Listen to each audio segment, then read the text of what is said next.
बहुत बहुत धन्यवाद सर, आपने हमें मिलने का मौका दिया, अपने तक अपना हमारी बात रखने का आपने मौका दिया। ये company Indian medicine pharmaceutical corporation limited IMPCL, जो कि आयुष मंत्रालय के अधीन भारत सरकार के अंतर्गत आती है। करंट में 2016 से इस कंपनी का प्राइवेटाइजेशन का प्रोसेस ऑन है। ये मतलब प्रॉफिटेबल है या नहीं? ये प्रॉफिटेबल PSU है। PSU प्रॉफिटेबल है सिंस इंसेप्शन सर। पैसा बनता है इसमें? पैसा बनता है, हम डिविडेंड भी पे कर रहे हैं सर लास्ट 2020। क्या इसका साइज क्या है?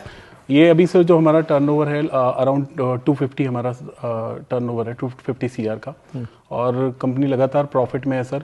हमारे कितने लोग काम करते हैं इसमें? हमारी कंपनी में लगभग 100 से ज़्यादा डायरेक्ट एम्प्लॉयज़ हैं, हमारे एम्प्लॉय काम करते हैं, 350 लेबर है, और लगभग 5000 लोग किसान हमसे जुड़े हुए हैं। हमारे ऊपर जिनकी रोजी रोटी चलती है वो हमें गौमूत्र, कंडा, बहुत तरीके की जड़ी बूटियाँ जो वो कलेक्शन करते हैं फॉरेस्ट से, वो देते हैं, और उसके बाद हम उन्हें आगे प्रोसेस करके मेडिसिन बनाते हैं। अभी मिनिस्ट्री ऑफ आयुष की एक लौती कंपनी है जो प्रॉफिटेबल है, PSU है, और आज ये कंपनी का डिसइन्वेस्टमेंट हो रहा है, सेकंड स्टेज बिडिंग में आ गई है।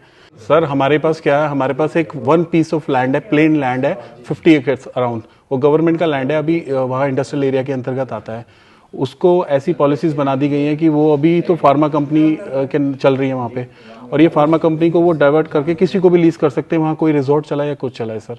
क्या चाहते हैं हम, क्या करें? पार्लियामेंट में रेज करें? सर आप अपनी जो आपकी एक वॉइस है sir, loud and clear voice में जो अपनी बात रखते हैं सर, वैसे सिर्फ हमारी इस बात को एक बार प्रधानमंत्री जी को बोलिए। हम तो उनको लेटर लिखते लिखते थक गए, शायद आपकी बात सुनेंगे और एक बार इसको रिकंसिडरेशन में डालेंगे। आप कह रहे थे कि किसी की आंख जमीन पे है, तो प्राइवेट या बंद करना चाह रहे हैं और फिर उस जमीन को बेचना चाह रहे हैं, कुछ आइडिया है आपको कि उनकी क्या, उनका योजना क्या है? वेरी फर्स्ट टाइम जब इसका कंपनी का ये डिसाइड हुआ 2017 में कि इस कंपनी को प्राइवेटाइजेशन किया जाएगा, उसके बाद 2019 में पहली बार इसका बिड पब्लिश हुआ, EOI पब्लिश हुआ। तो EOI पब्लिश होने के बाद उसमें कुछ बिडर्स थे तो वो बैकआउट कर गए, कुछ वहाँ पर इश्यूज थे वाटर के एंड ऑल, तो वो बैकआउट कर गए। उसके बाद अक्टूबर 2023 में दोबारा से इसको जो और एसेट्स, लैंड है और फैक्ट्री है?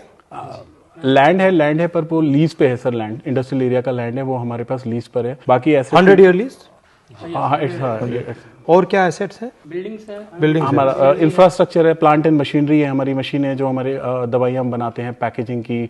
IMPCL ये कंपनी ही सिर्फ इसलिए जानी जाती है कि ये अपनी क्वालिटी से आज तक इसने जीता है, और पैरेलली कभी लॉस में भी नहीं गई है सर, प्रॉफिट मेकिंग है। सारे एम्प्लॉयज की सैलरी कंपनी खुद अर्न करती है, और खुद अपनी सैलरी हम डिस्ट्रीब्यूट करते हैं। हम कभी गवर्नमेंट से कोई फंड नहीं लेते, जो गवर्नमेंट ने देना वो उनकी मर्जी है, वो कुछ इन्वेस्ट करना चाहे करें। बेसिकली पब्लिक सेक्टर को दे रहे हैं, मतलब बांट रहे हैं। हिंदुस्तान के जो एसेट्स हैं उनको बांटा जा रहा है। आप अगर एक बार गो थ्रू, ठीक है, विल लुक इनटू इट। हाँ, थैंक यू वेरी मच।